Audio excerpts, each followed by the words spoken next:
Nauubos na ang series ng plakang inisyu ng Land Transportation Office o LTO kaya mag-i-issue na raw sila ng mga bagong plaka. Ang dating 3 numero sa mga plaka magiging 4 na. Balitang hatid ni Ian Cruz. Simula sa buwan ng Hunyo o Hulyo, maaari na raw magsimula ang pag-i-issue ng Land Transportation Office o LTO ng panibagong plaka para sa mga motor vehicles at motorcycles.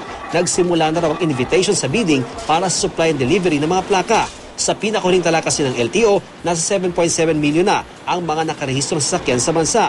53% nito, mga motorsiklo. At marami pa raw ang inaasahang magpaparehistro ng mga bagong sasakyan at motor, kaya naman nauubos na raw ang series ng plaka na ini-issue ng LTO. Bagay na naisolusyonan ng bagong disenyo at serye ng mga plaka sa ipatutupad na Plate Standardization Program ng LTO. Dito, ang dating 3 letra at 3 numero sa plaka magiging 3 letra at 4 na numero na. Habang sa mga motorsiklo, ang dating 2 letra at 4 na numero magiging 2 letra na may katambal na 5 numero. Sa mga pampubling sasakyan tulad ng bus at jeep, nakasama pa raw sa plaka ang kanilang ruta.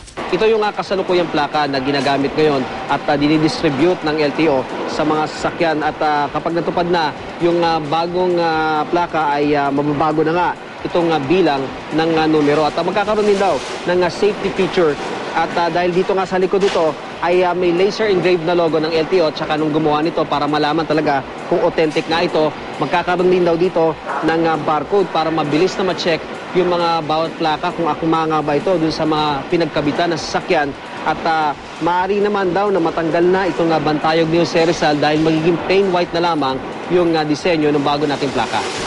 Pati daw ang pang-screw ng bagong plaka sa sasakyan may safety feature. Wala na ring makakanakaw ng mga plaka kasi meron itong plate lock na pagka ninakaw ito, hindi na rin niya pagkikinabangan kasi sira na ho yung plaka.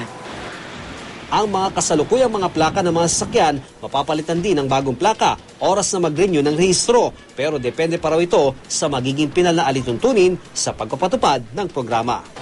Pwede po kayong magpapalit ng plaka pagka gusto ho ninyo with the same plate number or the standardization of plate, magbabayad na lang kayo ng $450. Ian Cruz, GMA News.